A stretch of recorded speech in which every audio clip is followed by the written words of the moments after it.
Sauti ya kwanza ni sauti ya karaha.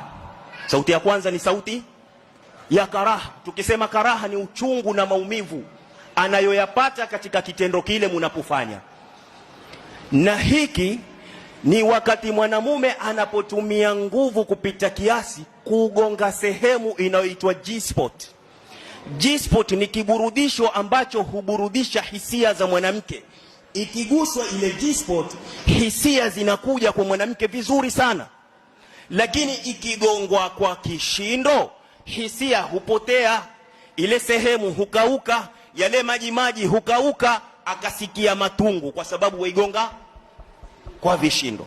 Sasa ukigonga kwa vishindo, mwanamke hutoa sauti wewe basi ndio mpandra nzuka.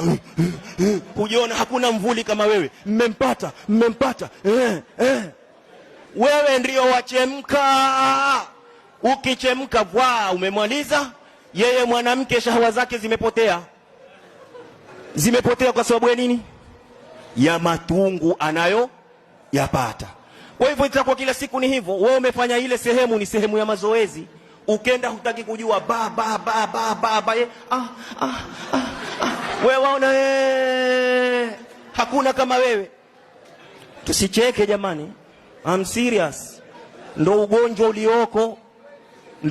ulioko. Sauti ya kwanza ni hiyo. Kwa hivyo hiyo sauti ya kwanza itambue, kwa sababu yakatisha hisia kwa nani? Kwa mkeo. Yakatisha hisia, zapotea. Ndiyo maana hafiki kileleni. Utafika wewe kila siku. Sauti ya pili ni sauti ya raha. Ile sauti ya raha kila akiipata ndio mwanamke uzidi kuregea. Ukamkuta sampuli fulani mpaka akafika kileleni. Tofauti ya sauti ya kwanza na sauti ya pili ni hivi. Sauti ya kwanza ni peke yake. Sauti ya pili utamsikia ile ujue asikia raha. Ujue asikia raha. Kwa hivyo ukisikia kwambia kisha ujue asikia raha. Basi mridhishe namna hiyo, wewe utafika na yeye atafika.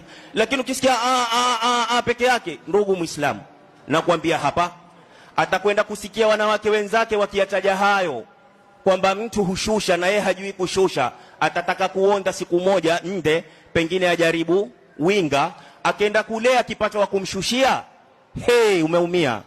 Utakuwa ukitoa ukilisha watu wali, ukinunulia watu madera, lakini starehe watakwenda kupewa watu wengine.